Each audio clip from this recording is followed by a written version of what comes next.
จะได้ผลมากผลหน่อยขึ้นอยู่กับตัวเองบ่ได้ขึ้นอยู่กับผู้สอนเด้ผู้สอนเพิ่นก็ได้แต่สอนได้แต่แนะได้แต่บอกแนวทางให้ซื่อๆเด้อขึ้นอยู่กับเหตุที่เฮาสร้าง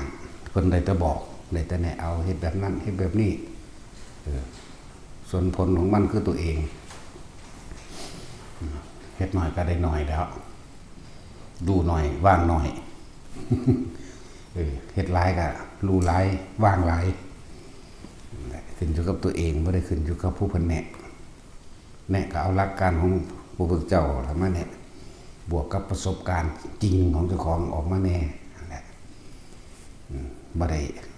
จะมาตำหนิว่าเพิ่นสอนบ่ดีเด้เจ้าของหันบ่ดีนั่นแหละเกิดจากตัวเขาเอง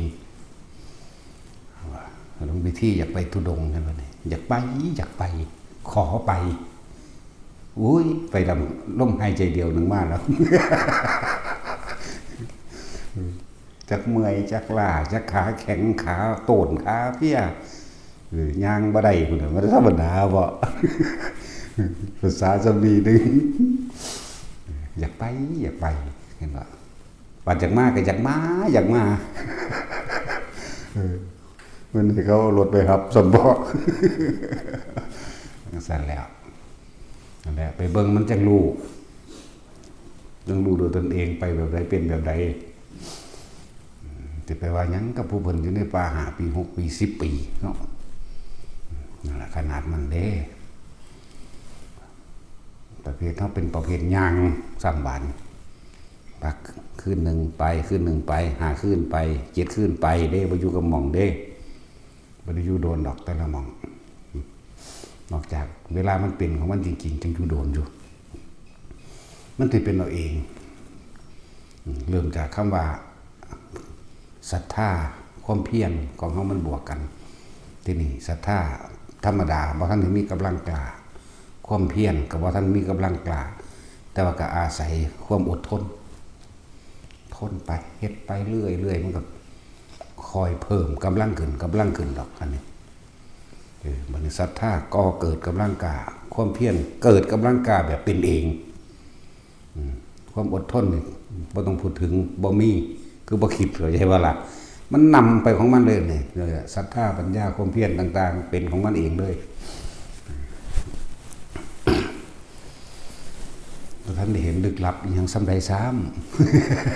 ำย่านแล้วความคิดเจ้าของธรรมดาเด้ออกนอกสถานที่ออกจากครูบาอาจารย์ไปแล้วเอาแล้วบาทนี่ผู้นั้นก็สิเฮ็ดใส่ผู้นี้ก็สิเฮ็ดใส่ก็บอกกับตัวถ้าเวลาใดก็สั่งที่เฮาคิดออกจากกายของตนเวลานั้นเฮาก็ย้ายหม่องทุกข์นั่นแล้วแม่นบ่ละบาทนี่ย้ายหม่องทุกข์กังวลเรื่องนั้นกังวลเรื่องนี้เด้อยู่นี่เฉยอยู่บ่มีหยังตายใจนั่นแหละเรื่องสั้นหลายอย่างประสบการณ์นะบางพวกก็หิวน้ำขนาดหนาวเด้ไปนี่เนาะหน้าร้อนนักก็ดีอีกเด้อบัดนี้เว้ยบ่ต้องห่วงหน้าหนาวนี่ย่างเก่งก็ดอกหน้าหนาวนี่โอ้ยคักเฮาพวกไปน้ำเดือดแลนน้ำเด้บ่ถ่าเด้ไปเลยเด้บ่ได้นั่นได้บาทนี่ไวไปเลยเด้บาทนี่บ่สันติว่าบ่ไปแถวท้องผาภูมิหรือเมืองการยังทางวุ่นกะพวกไปน้ำมันไปฝึกเห็นซื่อๆตัวเขาย่างถิ่มช่วงนี้แต่โคราชมันเด้นั่นบ่ไรย่างเอาเด้บ่ได้ขี่รถไปขี่รถมาเขาพวกพี่บ้าดิก็มาทานบ่าวันนี้ก็ทานขี่รถยังสั่นแต่แอร์บ่เย็นจมมานำทางแอร์บ่เย็นเนาะแต่สิหากูสิมีแอร์มาตั้งแต่กูไปผู้เดียวหาแล้วหม่องไปว่าใดล่ะลอยน้ำก็ลอยเด้ขามห้วยสำใดสำหนึ่งหน่อยมันสำใดสำหนึ่งมันจะ50-60 เมตรพุ่นเด้อันนี้ใส่ลงผ่าอาบน้ำยกขึ้นสีร้อยบ่ไหวตัวนี้กับร้อยปลากระเดิดตัวบัดนี้เอานี่ยกขึ้นตั้งหน้าขาตั้งหน้าไว้ เขาให้ไปนั่นแล้วเป็นตัวอย่างอยู่ได้เนาะแต่เขาคิดเนาะทั้งนั้นยังมาใส่หลังแล้วลุยหลายอยู่ก็มีเด้ ขามแม่น้ำขามเด้อน้ำลำตะคองแล้วก็ขามมาเด้แต่จุยเชื่อว่ามันแคบที่นั่นนะร้อยปลากระเดือดแล้วไปไปได้เครื่องหนึ่งนี่แดกไปคือจังสีเป็นตรงๆไปได้ยกจังสีใดอยู่นี่บ่ใบที่บัดนี้ง่ายแงบไปเลยล่ะสั่นละฟังได้แต่ว่าคือมีอย่างสู้หลังอยู่ดอกลุยหลายอยู่เป็นคือปลาไหลยังกับสร้างแมงได้กูไม่ได้ยานยังอยู่แล้วไหมแต่จะเมื่อมาบ่ายเบิ่งก็ว่าได้ตัวนี้สิตกเดี๋ยวก็ถุงยามใหญ่นี่สิตกก็เลยไปจังซั่นแหละไปฮอดก็ว่าก็เดินไปจนไปส้นฟังได้อยู่นั่นแหละแต่ก็ตัวนั้นล่ะสู้มาจากแม่นหางหยังดักสู้มาจนว่าต่ำฟังได้ขึ้นง่ายๆอยู่แปลกประหลาดอยู่เด้เห็นเบิดบางมองกับน้ำเพียงคอสิก็ยกขึ้นย่างไปน้ำดินแหละบางมองก็เป็นสั่นดอกจักแม่นยังลองเอาขายางเบิ่งเอาบนเล็กตัวย่างไปเลยบัดนี้มันสงสัยมันเป็นแล้วนี่ก็หาใหม่มาสักเบิ่งใหม่บ่แม่นเด้เลยว่ากูย่างขามย่างบ่เมื่อกี้นี่ก็มีเด้ได้ประสบการณ์ต่างๆถ้าเขามีความบริสุทธิ์ใจตัวเขาเองแล้ว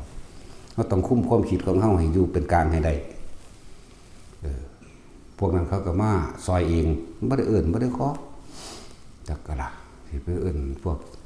เทวดงเทวดายังก็ว่าไปนาคเนิกยังก็ว่าไปย่างกันย่างเลยตุ่มหม่องจังน้อยหนึ่งได้นำลึกๆแต่ขามไปเราได้จังสงสัยนั่นว่าแม่นนะก็เลยไปหาเนี่ยมายังบึงสุด5 เมตรนั่นแหละป้าโทปานนี่ตัวนะกูยังยังมาสั่นยังมากสั่งแมงนะก็ไปเลยเลยผู้เดียวเด้จักบ่ล่ะมันไปหลายคนเด้ไปหลายคนสั่งพวกอันอีหยังแสงถ้ำวะสั่งพวกแลนเอาแสงถ้ำดวงถ้ำพระพุทธเจ้าประทานดวงถ้ำให้เขาเดินห้องเบิกว่างอยู่โอ้ยนี่หีแม่เมื่อถึงตัวบาดเป็นแมงยังมันคือห้องมันคือเบาพุ่มอยู่ผู้เดียวแท้อยู่นั่งคุบเขาอยู่อย่างนั้นพระเจ้าข้าเป็นพระมหากรุณาพระเจ้าข้าจนเอาแล้วเอาแล้ววันนี้เขาเรียกกันลูกยางระบาดนี่ไปเอาดวงถ้ำบักหนึ่งก็ขึ้นกกใหม่ขึ้นมันขึ้นไปแม่มันเลยจังไรกกย่างใหญ่ๆไหมเฮ้ยน้ำเศร้าดอกจังซอยแดงจนเหลียวหาอยู่ใส่ก็บ่เห็นนั่นเลยคุณกอดกกงาไม่สั้นดักอยู่โอ้ยมึงขึ้นไปแม่มึงยังตัวบัดนี้ดวงถ้ำแก้วเสด็จสั่นเสด็จแม่มึงตัวซะนี่เบิดแล้วไปซี่ไปหาบ่ละบักนึงคือพุ่นหมู่จูผูลูกไตผ่านขยมประสูงคัก7-8 เมตรนี่แหละหมู่อยู่พุ่นอ๋อมีพวกไปเอาดวงถ้ำว่าที่หลังมันมวนอยู่ดอกแต่ว่าตอนไปมาเนี่ยว่ากูสิหลักหนีจากพวกนี้ให้ได้มันจังสันเด้อันนี้ว่าที่หลังมันมวนอยู่ตอนอยู่นั้นบ่มวนแมงเดี๋ยวรำคาญเฮ้ยยังกูก็อยู่ได้หนีเอาไปก็ยังละชื่อว่าละสัตว์หนีลงไปไต่ไปเตยไปยังก็ว่าดักก็ไปเพชรบุรีภูเขาพาประเจกยังแหละแต่ตัวนั้นแล้วก็สัตว์หนีขึ้นแมงทางเหนือเลยบาด ย่างเอาเด้อบนขี่รถเด้ย่างเอาหลีกค้นพร้อมเด้อ2-3 กิโลแต่พ่อสิไปหากินเขาแน่เนอน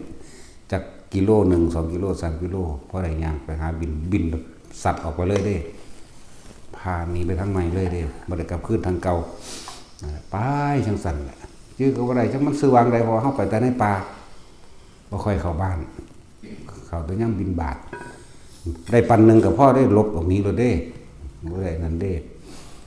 ยากก็ยังเนี่ยสิได้กินอาหารแซ่บๆซื้อว่าสิได้พ่อน้องงัวแต่ละเทื่อนี่บ่เอ้ยบ่มีสัมตะสินเนาะบ่ได้กินแมงเทื่อดอกบักไข่สานี่ เราฟังว่าเฮาบ่ได้ไปแบบพวกเจ้าไปเด้อจะไปกันย่างไปเลยแต่มันเป็นคักๆมันเพี้ยนเขาความเพี้ยนมีกำลังจังซี่มันฟาดถิ่มเบิดเลยของอยู่ของกินฟาดถิ่มไปเองมันจะบ่คิดพอได้น้ำอยู่หั่นน้ำอยู่นี่จังซั่นมันไปเลยฟาดถิ่มฮู้จักว่าน้ำสิอยู่บ่อนั่นบ่อนี่อยู่ด้านนั้นด้านนี้มีฮู้จักบ่ไปทางมันไปทางใหม่มันเป็นสั่นนั่นแหละสิบอกไว้ว่าจะพากันกินน้ำเด้อจะพากันกินน้ำหลายจิบเอามันสิขาโตนขาทึมมันสิบวมขาสิบวม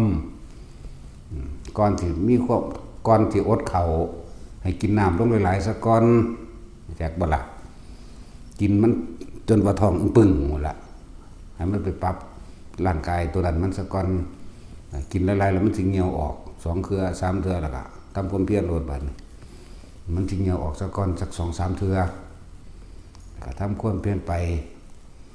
อดทีละ3มื้อ5มื้อจังเพิ่มขึ้น7มื้อ10มื้อ20มื้อ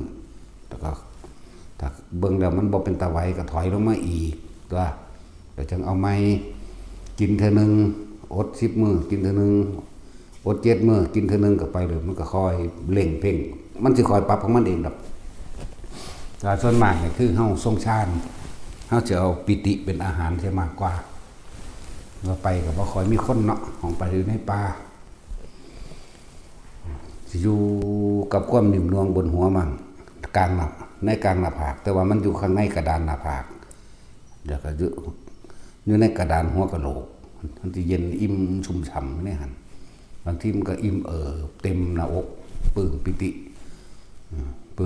เต็มหน้าอกของมันเย็นกลางหน้าผากแบบใดเย็นกลางหน้าอกแนวนั้นเย็นในหัวกะโหลกเข้าเองแนวใดหน้าอกก็เป็นแบบนั้นส่วนมากจะอยู่กับตัวนั้นใช่มากกว่าบ่ค่อยกินมันก็จับแต่ความรู้สึกอยู่ในกายแหละแต่ว่าความเคยชินอย่างหนึ่งก็คือมันมาเข่าชานวืบปั๊บ2 มือ3 มือออกปุ๊บ5 มือออกปุ๊บ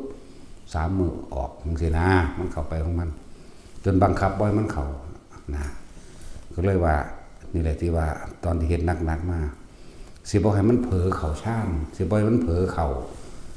สิบ่ให้มันเผลอออกจากลมหายใจสิตั้งเอาไว้7 มือกูต้องได้ดันเขาครั้ง6 เดือนกูเอา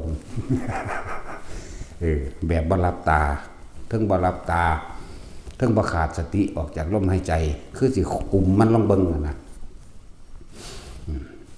มันว่า7 มือ7 เดือน7 ปีซั่นโดนโพดว่ากูจะเอา7 มือซั่นบ่แม่นจักแม่น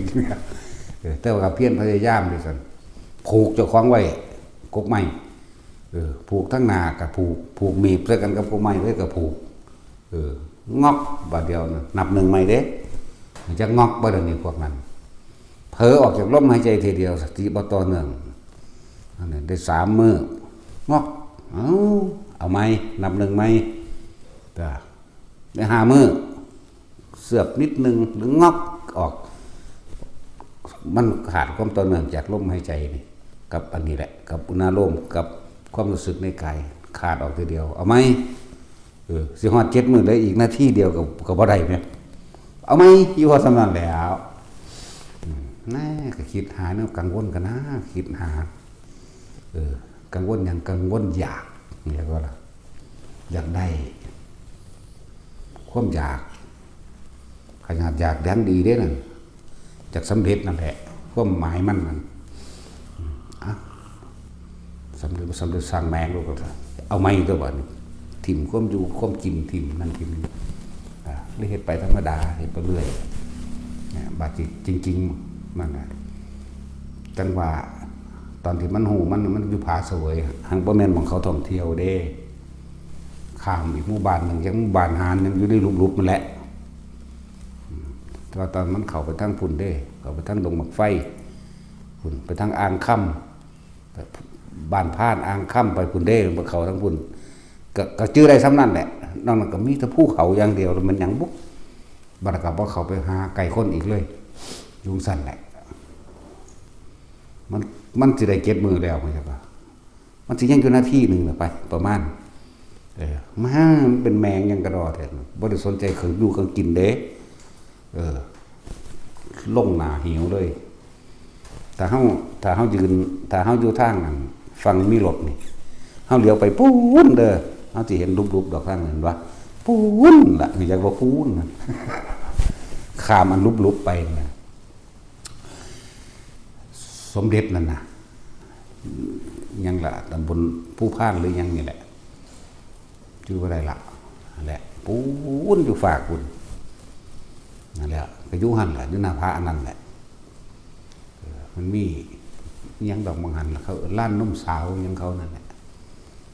ก็เกือบตายอยู่หันกับเธอนึงคือกันว่าผู้สาวออกมาผู้สาวออกมาเด้อหาบน้ำหาบกับคุเป้าต้นแตนมาแต่จริงๆมันมีก้อนนั้นหลายก้อนนั้นอยู่ที่แรกมาเป็นครู2 คนสะกอนในมือในก้อนอีเดียวนี่ออกมาเขาคุยกันอิ่มมากนั่นแหละก็เบิ้งเขาก็ตักน้ำเขาก็เมื่อของเขาฮักก็บ่คิดหยัง2 เทื่อ 3 เทื่อรอเขาเห็นบ่ล่ะบัดนี้มาผู้เดียวถึงอีมักสำแหมบัดถึงอีมักสำเด็จแต่สินจริงๆก็มักแมงทั้งหมดนั่นแหละแต่ว่ามันมาผู้เดียวเขาจะว่าเบิ้งกูสิเชิงมึงวะมันบ่แม่นติมึงนั่นก็ทะลึ่งไปเด้อันนี้บ่ร้านน้ำสาวก็มันเป็นมันเกิดหินเป็นธรรมชาติของมันแต่ว่ามันเป็นรูปผู้หญิงปลานมอ่ะนะเขาได้เอิ้นจังซั่นอาจจะเป็นของเก่าโบราณอยู่แต่วันนั้นมันก็เลยออกหลบๆเลื่อนๆแน่แต่ว่าก็เป็นได้รูปร่างเขาโค้งอยู่อีห่าคือการเซิร์มก็น่านะนั่นคือนั่นแหละมันมาอีกจักบ่ล่ะโดนเล่นๆเด้ละบ่ได้นั่นได้ไรว่าหยอกหัวนี่เด้เสือกมาอีกเลยว่าอีห่านก็เลยมาก็หอดก็หาบน้ำบ่แม่นหาบน้ำมัน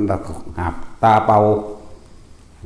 ตักน้ำก็เฮ็ดซ่าๆแล้วนุ่ยถ้วยเถิดอยู่หั่นแหละไม่เฮาก็คิดออกดิ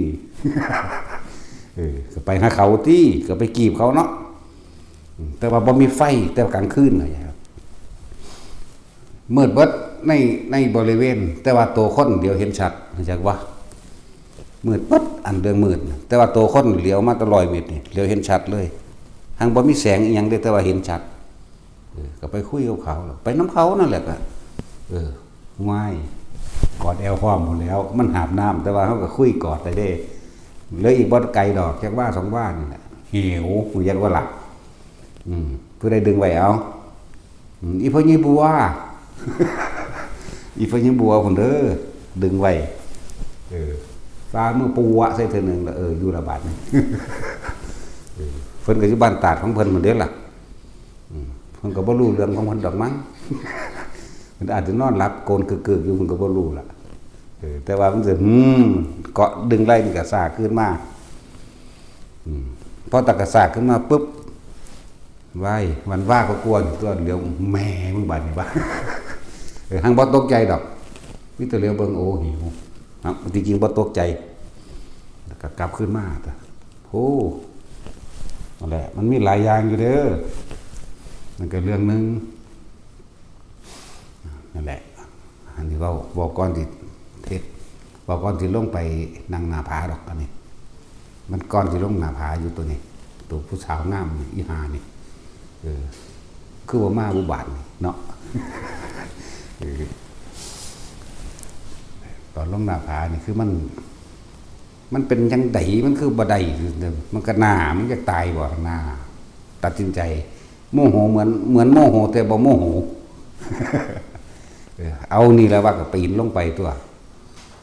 มันมีเครือใหม่อยู่แล้วตัวเสะลงไปปีนลงไปเลยขานี่นึงได้เนี่ยนั่งก็เอาขาอันนี้ยังสอดออกไปหน้าผาหมดเด้แล้วอยู่กับลมบาดนี้ลมอุณาโลมบางที่อุณาโลมอาการปิติกระแลนบาดนี้ขึ้นหัวมั่งกลางสมองมั่งวับเข้าไป เป็นแสงขาวนวลมั่งเหลืองนวลมั่งแล้วแต่มันสิเป็นแต่ว่าก็รู้สึกมันอยู่กระดอดบ่เคยสตินี่บ่เคยหนีจากกายอยู่ลมอุณาโลมหรือความรู้สึกที่มันนิ่มนวลกลางสมองบนหนังหัวศีรษะหรือหน้าอกบ่เคยหนีจากกายเวทนาจิตเวทนากายอยู่นำกันเป็นหนึ่งเดียวตลอดเลยดูจังสั่นน่ะ นั่นแหละเพียรมันกล้ามันมีกำลังของมันบัดนี้หลังจากจับลมกับลูกอุณาโลมกับลูกคำว่าอุณาโลมกับบ่แม่นว่าอยู่บางเดียวกลางหนังศีรษะเฮานี่ก็เป็นนึบนาบวาบเข้ามาระหว่างกลางสมองแม้กระทั่งกระดานหัวกะโหลกก็เห็นก็ฮู้บางทีก็อิ่มเอิบเต็มนี่ก็รู้มันก็เคลื่อนย้ายของมันเด้นั่นแหละบัดนี้ก็เกิดภาพนิมิตต่างๆเกิดขึ้นได้บัดนี้เป็นขี้ม้าพวกขี้ม้ากรึบมาเด้ตอนนั้นไปเข้าสู่อีกหมวดหนึ่งมิติหนึ่งละเด่นจังว่าเข้าสู่หมวดหนึ่งดังบ่เด้อนี่โอ้ยหรือเขาอีอ่างเป็นแนวใดกูเลยลืมหรือเขาอีไม่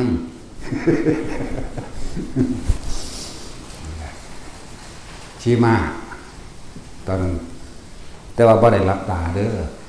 นั่งเหมือนเดิมมื้อนี่ก็บ่ได้ว่างท่าสมาธิท่าที่เฮาเข้าใจหรอกแล้วแต่มันสิประสานไปมื้อนี่ว่างธรรมดานั่นแหละชี้มากรึบมาฮอดครับ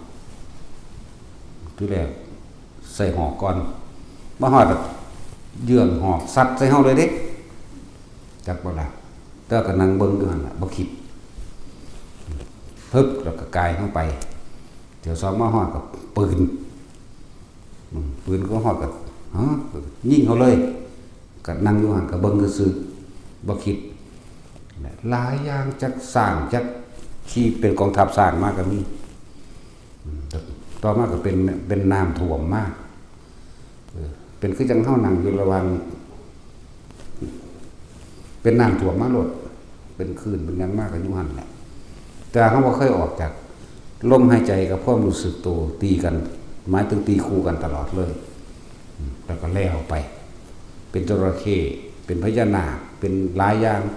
แล้วก็เป็นไฟใหม่ปลาเบิ่มมาได้แต่พวกปะมานี่เดี๋ยวว่าธรรมดาเลยไฟใหม่ก็ดีเป็นคือมันใหม่ก็ให้แตกนี่นะแตกโป๊ะปะปุ้งตึ้มล่ามาไก่เข้ามันคิดว่าเฮาสิลุกก็ได้บุแต่ว่าเฮาบ่คิดถึงที่มันเลยบ่ลุกบ่คิดเด้หลายอันหลายอย่างที่มันว่าสิผ่านจุดนั้นไปได้จุดเป็นตะยานพวกคนใหญ่มื้อนี้ก็มีมาฮอดกับธนูยิงโลดก็มีทั้งบ่คิดนั่นแหละแล้วก็เริ่มอันตัวลายๆหายไปแล้วตัวดีได้บาดนี้ตัวดีได้บาดนี้ตัวนี้เป็นตัวเป็นอาจารย์ตัวสิขาตายตัวสิขาเฮาตายได้บัดนี้ก็เริ่มเป็นมีผู้สาวได้บาดนี้มีแต่นางงามๆเด้บ่ธรรมดาเด้พวกนี้มายั่วมาหลายอะไรอย่างนี้นั่นแหละก็บ่คิดของเขามันตั้งอยู่นี่แล้วอยากว่าล่ะสารพัดทาสารพัดแก่สารพัดเปลี่ยนคนเป็นสาวน้อย17 18เป็นสาวใหญ่25เป็น30เป็น40เป็น50ไล่มาเบิดแล้วก็เนาะก็คือบ่เกิน50ขึ้นไปดอกตั้งแต่50ลงมา56 17ปีนี่แหละประมาณนี้เปลี่ยนใหม่เป็นสวรรค์เป็นวิมานต่างๆสารพัดเป็นชักชวนเป็นเชิญชวนเขาไปอยู่นำจังซี่นะมันก็เกิดขึ้นในหั่นแหละคือเฮาอยู่ในทำกลางตัวนั้นเลยแต่ว่าอย่าลืมไว้อย่างหนึ่งคือเฮาลมหายใจนี่กับความรู้สึกในตัวนี่บ่เคยออกจากกันกายเวทนาจิตเวทนากายเลื่อนว่ารู้สึกตัวอยู่ตลอดเวลานั่นแหละอยู่จังซั่นเนิ่นนานเท่าใดก็ไม่รู้ละแต่จะว่านับมื้อแล้วมันน่าจะได้49มื้ออันนี้มันนับเอาย้อนหลังซื่อๆเด้บ่กินบ่เหี่ยวบ่ทายบ่หยังทั้งสิ้นนั่งอยู่หม้องเก่านี่พูดถึงว่า ออกว่าแล้วจะมาคิดย้อนหลังจะมานับมือเอาย้อนหลังตอนนั้นมันบ่รู้ตอนนั้นมันบ่เกี่ยวกับเวลามันหยุดบ่เกี่ยวกับเวลาทั้งโลกนะเข้าใจว่ามันข้าวเดียวเข้าใจว่ามันแป๊บเดียวข้าวเดียวนั่นแหละมันบ่โดนมาบวกเวลานับย้อนหลังโอ้มันปานนี้เนาะนะตอนนั้นก็บอกว่าถูกดอกนั่นแหละเฮ็ดป้าอยู่เลยก็เป็นจังซั่นก่อนที่ผ่านสิ่งเหล่านี้ก็หลายอย่างอยู่เด้พายเรือไปเกาะแม่ห่างอยู่อันน้องหานก็ไปเด้ฝนตกลิ้นพอดีตอนพายเรือไปผู้เดียวงูตัวหนึ่งสำคัญจากอะไรเป็นงูเขียวเด็กแต่ว่ามีหงอนขึ้นมาพาดเรือกับโบแมนเรือหาปลาชาวบ้านธรรมดาบ่ได้เป็นเรือเง่าอย่างปานนั้นมันขึ้นพาดปุ๊บมันก็เห็นหัวสักงอกมาขึ้นมาหาเฮาก็มีงอนแดงนี่คืองอนกับงอนนกตุงคักอันเดียวกันกับนกตุงสั้นขึ้นเดียวกันเลยคล้ายๆกับว่าทางหางมันพายเรือสวยเฮานะก็ไปอยู่หั่นน่ะ2-3 มื้อก็ออกมาเท่านั้นเว้าสิ่งที่ผ่านมาให้ฟังซื่อๆดอกนั่นแหละแต่ว่าที่ว่ามันไปเนี่ยมันมีประสบการณ์เกี่ยวกับเฮาสิรักษาความคิดเฮาได้จังไดจุดหมายคือว่าถ้าเฮาออกจากกายเมื่อไหร่ก็เท่ากับย้ายที่ทุกเมื่อนั้นหมายถึงคิดออกจากกายเจ้าของเองต้องอยู่ในลมนี่ต้องอยู่กับความรู้สึกในกายนี่กายเวทนาจิตเวทนากายจิตกับผู้รู้กับจิตรู้อะไรรู้สึกตัวรู้สึกโดยลมมั่งรู้สึกโดยอุณหโลมมั่งอย่างว่าล่ะแม้นมันสิบ่มีลมแต่ก็รู้สึกตัวโดยความรู้สึกตัวในอุณหโลมในนิ่มนวลบนหัวกลางสมองกลางอกมันสิเคลื่อนไปเคลื่อนมารู้อยู่แค่นี้จึงเน้นย้ำให้ทุกคนเวลาพวกเจ้าเดินพวกเจ้าจะไปคิดหาจุดหมายถ้าเดินทางไปตามป่าตามดงนี่จะไปคิดว่าจะฮอดบ้านนั้นฮอดบ้านนี้จิตพวกเจ้าไปตั้งอยู่แล้วตายตอนมันจะเป็นเดรัจฉานจักมันสิเป็นหยังกันแน่เด่นเห็นบ่ล่ะเลยว่าให้ตั้งไว้ที่ลมหายใจ1ให้ตั้งไว้ที่ความรู้สึกตัวนั่นแหละแต่คนฝึกไปแล้วมันก็ตั้งไว้ตรงที่ความรู้สึกตัวได้เลยก็ได้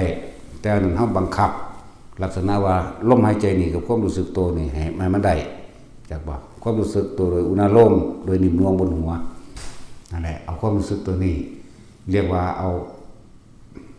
ให้มันรู้สึกตัวให้ได้ล่ะเลยหาวิธีคิดหาวิธีให้พวกเฮาว่าเฮาต้องสร้างกรรมฐานอะไรอันนึงเกิดขึ้นกรรมฐานแปลว่าฐานที่ตั้งแห่งการกระทำเจตนาคือการกระทำนั่นแหละเรียกว่ากรรมฐานเลยมาสร้างไว้ตรงหน้าผากนี่แหละบัดนี้จังค่อยสังเกตความรู้สึกว่าขึ้นบนหัวมั่งกลางสมองมั่งลมนี่มั่งมีคนเป็นคือเปิดไฟในกลางหัวกะโหลกเจ้าของหรือยังนะ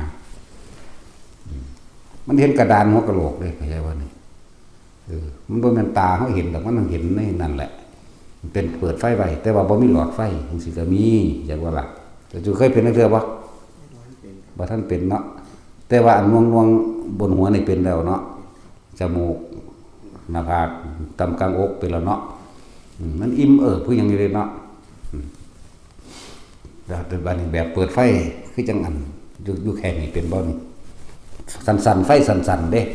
เป็นปิดขึ้นตัวนี้นึงนะบัดนี้เปิดไฟบนในห้องเป็นบ่เหมือนกับแจ้งไม่ห่างเลยเป็นวงกลมหลอมสิตั้งสี่นี่แหละมันก็เป็นแปลกๆจังซี่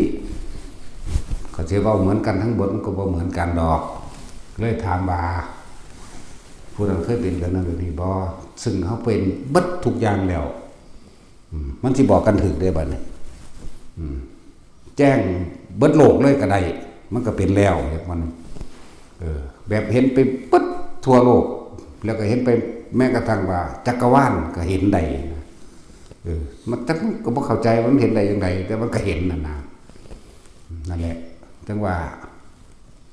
เฮาอยู่ส่วนใดของโลกนี่มันเป็นบ่ายนึงแต่ภาษาอันทรัพย์สมบัติขอหลอนึงนะเนาะนั่นมันนั่งเป็นคือมันย่นจักรวาลนี่เขามานี่แหละบ่สั่นเทวาบอกอมรโคยานัทวีปสี่ไปจังสี่อุตรกุรุทวีปปุเพวิเทหทวีปนี่ชมพูทวีปบ่สั่นเทวาไปบอก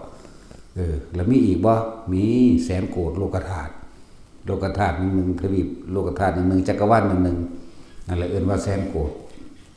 โลกธาตุมันก็เป็นจังซั่นของมันจริงว่าจริงก็เห็นซะก่อนเด้ออย่าเชื่อ ผู้ใดทรงอารมณ์ทรงฌานได้นานผู้ใดอยู่กับอุเบกขาได้นานผู้ใดอยู่กับความว่างได้นานผู้นั้นเห็นได้หลายได้ยาวได้ไกลเข้าใจว่าล่ะ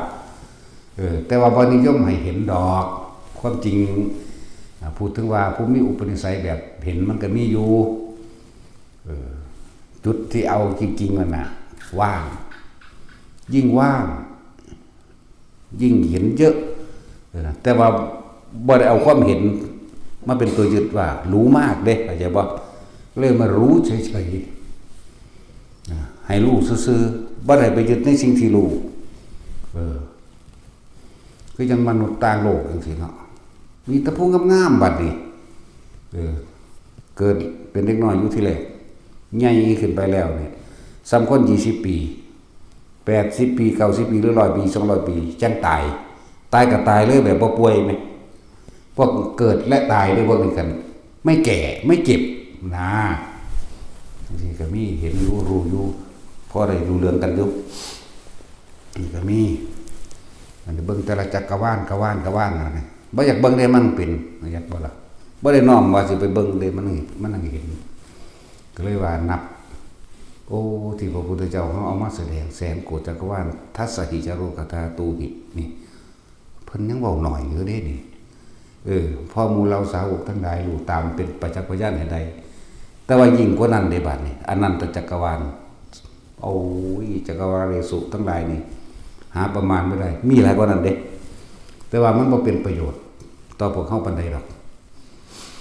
นั่นเป็นพุทธวิสัยของเพิ่นสามารถไปปรากฏกายมหันต์นี้นำสัตว์ทั้งหลายเหล่านั้นมาเกิดที่โลกมนุษย์เฮาได้เพื่อสิได้ดวงตาเห็นธรรมเพื่อสิเห็นธรรมนี่แหละอย่างน้อยๆมันก็มาอยู่ในโลกอันนี้แล้วเนาะ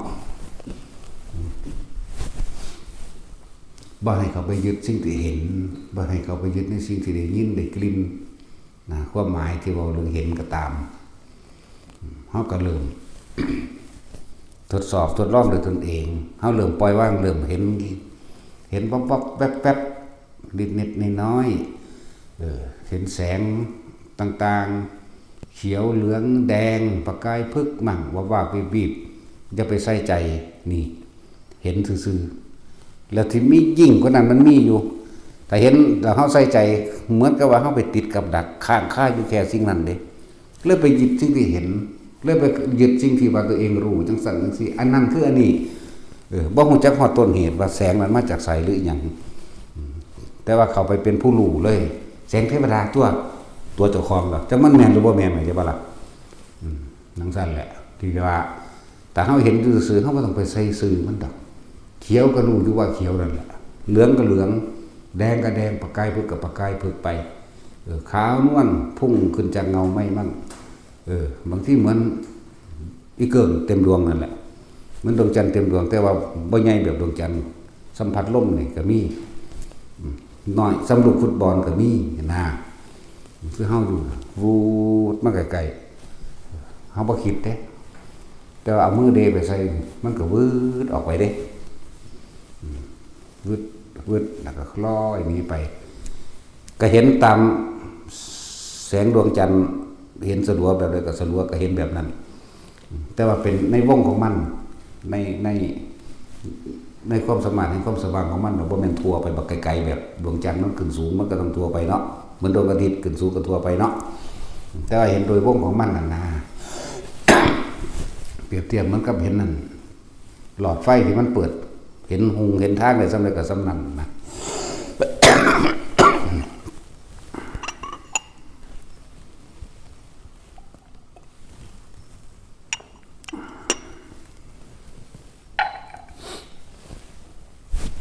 ว้าให้ฟังนี่บ่ไปหาเหตุว่าคือหยังแสงนั้นคือหยังเป็นหยังโทษหรือประโยชน์อะไรบ่ได้คิด เป็นระเดบาทนี่ด้วยอันของเด็กหน่อยกินซะเด็กหน่อยขี่ม้าอันนี้กินน้ำเงี้ยวงัวกัน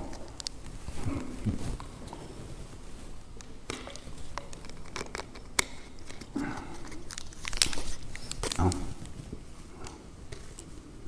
นี่กินเสียได้พระกินน้ำบะไรเด้อเด็กกินต่อกันผักแล้วก็ล่ะนี่กินได้กินขี้ดังก็กินได้พระกินขี้ดังก็ได้แต่อยากกินจัดสัวลายก็เลย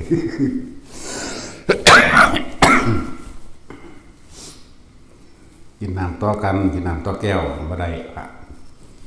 แต่ว่าถ้าแบบใครเนียนเป็นเนียนกินได้พวกฟังไว้แน่จนสูบยาต่อคนกันคุณสูบไปมั้ยธรรมดาทางโลกเนาะตัดสินสูบได้เครื่องมั้ยจักน้อยแน่ก็เอาไว้กันพระเฮ็ดบ่ได้เด้อชื่อไว้ในเด้อไหมปากเป็นนักรัฐพระเอาเฮ็ดบ่ได้เดี๋ยวเห็นหลวงพ่อให้กินจักน้อยเอ้าบ่แม่นเด้ของไผของมันเด้ขวดน้ำก็เลยไว้กินต่อกันต้องกินให้เบิดถิ่มก็ถิ่มเก็บของไผของมันอะไรพวกไปธุดงค์เน้นย้ำว่าเมื่อไหร่ที่ท่านออกจากความรู้สึกในกายเมื่อนั้นท่านก็เพียงแค่ย้ายที่ทุกเท่านั้นเข้าใจว่าล่ะมีได้ตัวเน้นตัวย้ำบ่ได้ให้ไปเอาตัวหินเด้ผู้ใดอยู่ผู้เดียวโดยมากผู้ใดไปมากๆผู้นั้นก็ย่อมรู้ด้วยตนเองเยอะแยะมากมายสารพัดที่มันจะเกิดขึ้น ยิ่งผู้เดียวมีความสงบมากสงบหรือบางที่จะบอกอย่างหนึ่งว่าผู้ใดมีความว่างมากว่างนานตัวเขาอยู่ในความสงบในความว่างของเขาเองชั่วโมงหนึ่งซ้ำสิแค่นึกซ้ำสิรู้เรื่องอดีตภพชาติหูยบ่ได้ธรรมดาเลยเป็นแสนๆเป็นล้านๆก็ได้อยากบ่ล่ะมันเร็วอาการมันแต่เฮาสิคิดว่าเฮาสิเหมือนกับก่อภาพหรือกับบ่แม่นเด้ในภพชาติเป็นแสนๆนี่ก็เป็นเรื่องเด้ตายจากสานีมาสานีตายจากสานีมาสานีแปลว่ามันก็แปลกอยู่ว่ามันเหมือนช้าแต่เร็วเข้าใจว่าคือจักสิวางเลยเหมือนช้าแต่เร็วนะหรือว่าเฮามาเทียบเลยอ้าวเมื่อกี้นี่กูเผลอไปจากชั่วโมง2แมงล้าน500,000 ศาสตร์ดอกจังซี่นะแต่รู้เรื่องเบิดเกิดจากสานีตายสานีเป็นนี่สานีเป็นนี่ละเอียดพร้อมเด้แต่ว่าบ่ให้ถือเอาตัวนี้เพียงแต่บอกไว้ว่า ยิ่งว่างมากว่างนานยิ่งรู้มากหังไม่ให้ไปยึดในสิ่งที่รู้เฮานำมาคุยกันได้อยู่คุยไปในทางใดเกิดตายมันประมาณว่าไรน่าสลดสังเวชตัวเองเข้าใจว่าล่ะตัวเองอยากเองไปเกิดเองโดยตัณหาของตัวเองบ่มีผู้ใดสาปแช่งให้เฮาตกนรกมุกใหม่ใดบ่มีผู้ใดอวยพรเฮาไปสวรรค์ใดล้วนแล้วแต่เกิดขึ้นจากตัณหาตัวเองโดยเกิดเป็นพ่อเป็นแม่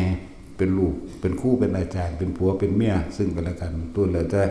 ตัวเองเป็นคนมีความอยากเองยิ่งเป็นเอง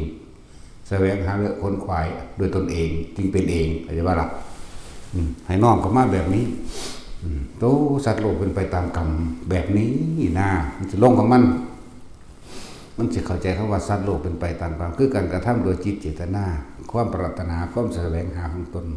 นี่คือต้นเหตุที่มันเที่ยวเวียนว่ายแต่เกิดนั่นล่ะ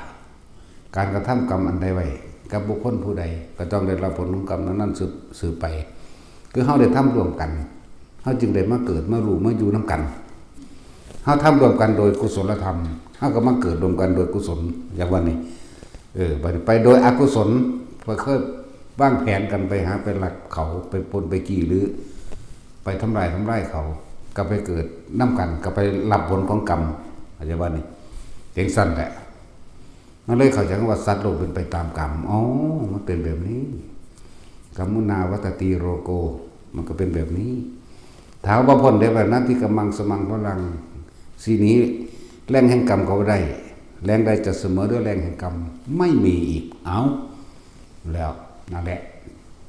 ท่านพุทธโพเข้ามาลดแห่งถ้ำชนะลดทั้งปวงได้บัดนี้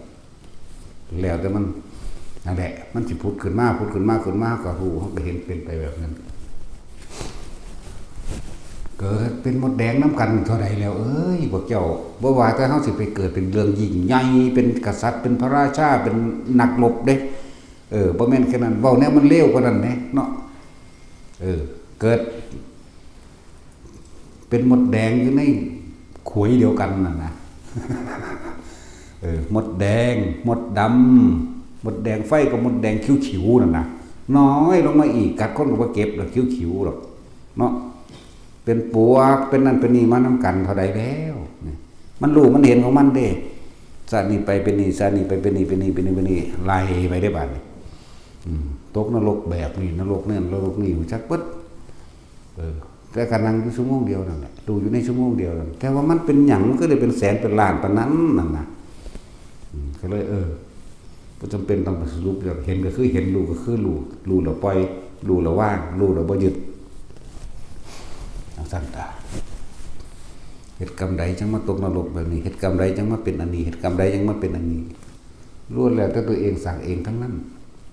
มันมีผู้ใดสั่งให้นะอันซ้ำเฮาเว้าเรื่องนั้นเห็นนั่นเห็นนี่ในโลกมนุษย์นั่นตอนไปตรงเห็นพวกคนท่านกุมพันกุมภะเทวดาลุกะเทวดาภูมะเทวดาหมู่นี้มันเป็นเรื่องเหมือนกับเฮาเห็นกันบ่เป็นเรื่องแปลกประหลาดหยังเลยเดี๋ยวนี้ยังออกมาจากกกไม้มื้อนี้ก็เห็นก็ธรรมดาไปไสมาไสก็คุยกันได้พุ่นแหละบัดนี้เฮาต้องตัดออกได้เพราะว่าบ่แม่นบ่เอาแต่เรื่องดีเรื่องบ่ดีก็มีเด้เรื่องบ่ดีคือหยังพวกสัมภวะสัมภเวทั้งหลายคือขอทานนั่นแหละนายขอกวนเราว่าธรรมดาเด้บัดนี้พวกเปรตพวกเป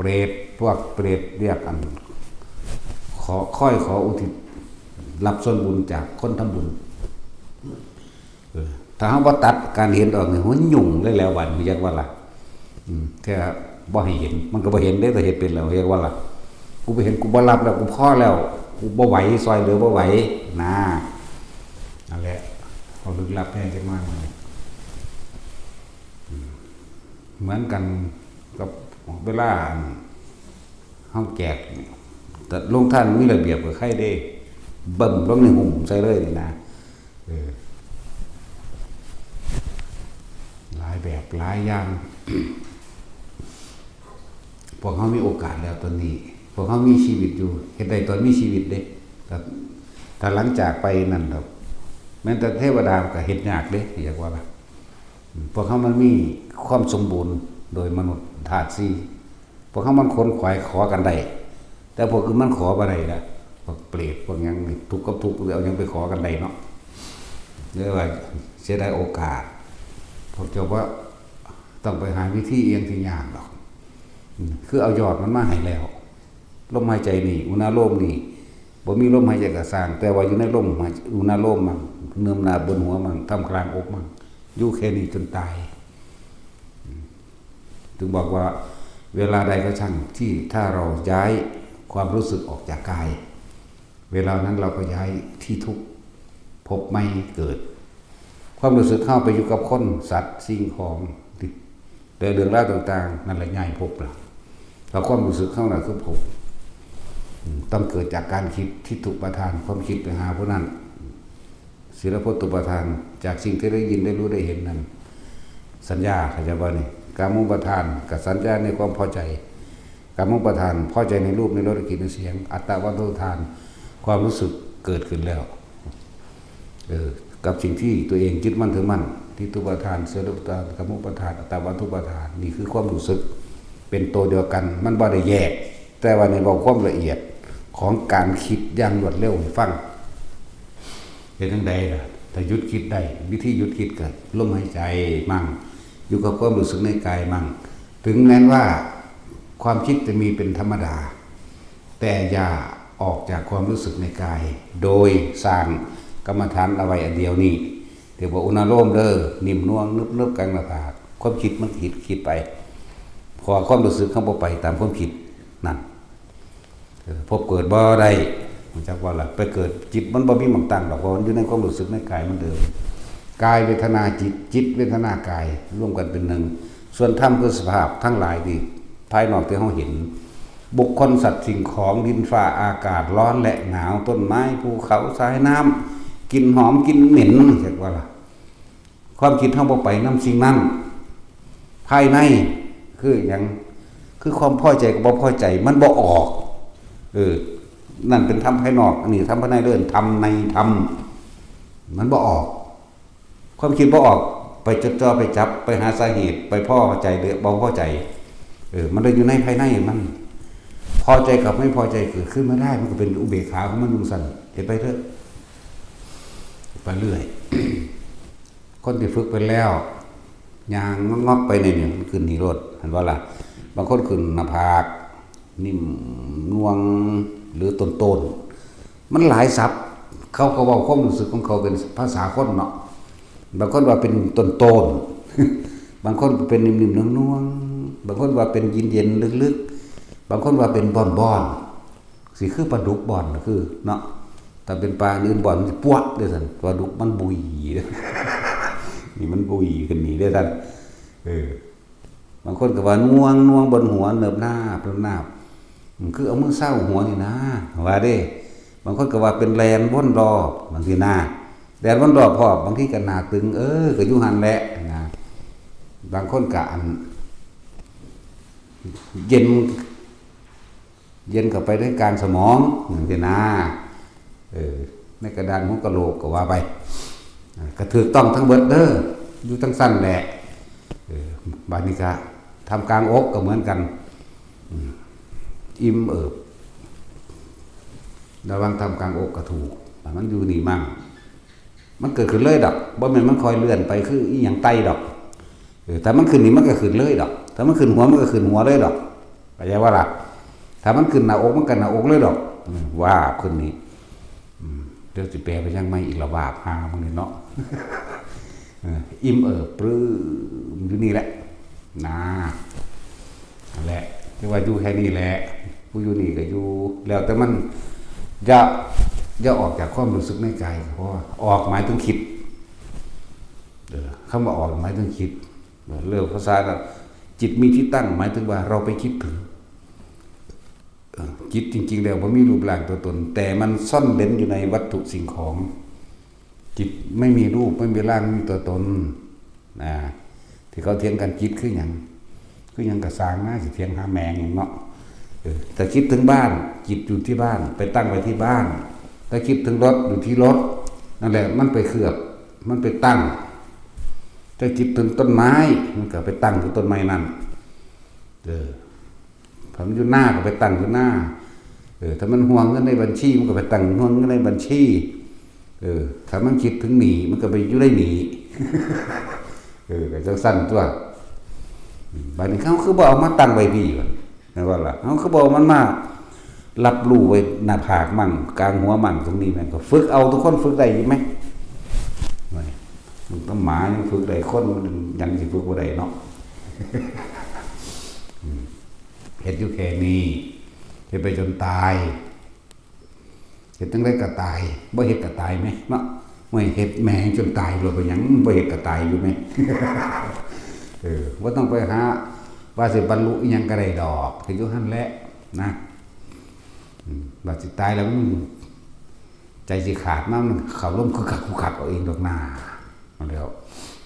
เหมาะสมสำหรับคนที่ยังทำงานอยู่หรือยังกะว่าไปแต่มือละเล็กละน้อยแต่ว่าสำหรับหมู่พระภิกษุสงฆ์เฮานี่อย่างต่ำต้อง12 ชั่วโมงให้ต่อกัน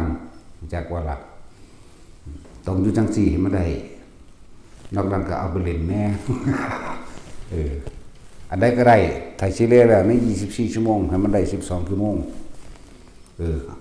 นอนหลับไปแน่ก็นอนไปกันเว้นสินอนเท่าไรก็แล้วแต่ส่วนมากไม่ค่อยนอนดอกมันสิอยู่ในอันนี้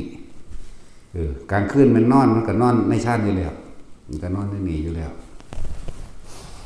คือให้แบบมัชชิมาถึงกลางเด้ครึ่งหนึ่งเด้นี่ใส่12 ชั่วโมงมือนึงมันไม่24ก็แบ่งคนละครึ่งเลยเว้ยเนาะอันนี้เอาตัวรอดได้ก็แล้วกันนะทำได้ปานนั้นล่ะนะไม่ใช่ว่าเฮ็ดจังได๋เฮาสิพวกมันซี่กับพระคือกันนั่นแหละเรียกว่าล่ะต้องทำตัวเดียวกันมันอันเดียวกันแหละมันบ่มีเพศดอกถ้ามันไปตรงนั้นแล้วตอนนี้เฮานวงอยู่นี่มันบ่มีผู้หญิงผู้ชายเด้ที่มันมีเพราะว่ามันคิดเข้าใจว่าล่ะนวงอยู่นี่บ่มีผู้หญิงผู้ชายบนหัวบ่มีผู้หญิงผู้ชายกลางสมองกลางอกบ่มีเป็นอุเบกขาเสมอกันเบิดไม่มีเพศไม่หญิงไม่มีชายไม่มีเด็กไม่มีผู้ใหญ่เฮ็ดได้ทั้งนั้นแต่คิดมันก็มีหมดแล้วนั่นแหละว่าทุกคนมั่นใจอยู่ในวิธีเดียวนี่แหละจะไปเฮ็ดอย่างอื่นนี่แหละแต่ว่าเพราะว่าเฮาอยู่นี่เฮาก็เอาแต่หลักสูตรเดียวหรือไผมักยากก็สิสอนให้บ่ยากด้วยล่ะเนาะให้ไปอยู่ในป่าผู้เดียวจะไปนั่งเพ่งกสินดินเด้อปัทวีกสินังปัทวีกสินังเหมือนกันจนกว่าสิภาพมันจำในตาเมื่อตาแนวใดรับตาก็เห็นนั่นนั่นรับตาเห็นนั่นเมื่อตาเห็นนั่นนั่นจะว่าล่ะกำหนดเมื่อไหร่ก็ได้เมื่อนั้นซะก่อนเนี่ยมันยังอ้อมอยู่ได้นี่เห็นว่าบ่ได้ผิดจากวิธีหรอกถ้าว่าลงผิดเดินถูกก็เลยบ่ได้ผิดบ่ได้ถูกจากวิธีแต่ว่าให้เอาไปอันเดียวเฮานี่เน้นย้ำลมหายใจอานาปานสติวิธีเดียวพระพุทธเจ้าเฮาก็ตรัสรู้อันนี้แหละด้วยวิธีแห่งอานาปานสติจึงตรัสรู้ซึ่งอริยสัจสี่อานาปานสติเป็นทางจะว่าเป็นสมถะเป็นทำให้จิตตั้งมั่นจะว่าล่ะส่วนปัญญาก็คือรู้อริยสัจสี่รู้อนิจจังทุกขังอนัตตานั่นแหละสองอย่างก็ตีคู่กันเด้อสมถะภาวนากับวิปัสสนาภาวนานี่ตีคู่กันอย่างใดอย่างหนึ่งสิอยู่ย้อนก็กันก็บ่ได้ก็เลยว่าเอามือหนึ่งเฉลี่ยเวลาให้12 ชั่วโมงมันได้นะเอาไปเล่นไปหัวอย่างอื่นเนี่ยคุยกันในจักน้อย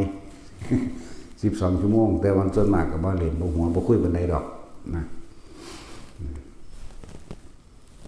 การทรงฌานอยู่กับลมหายใจนี่กับอุณาโลมสมถะกับวิปัสสนา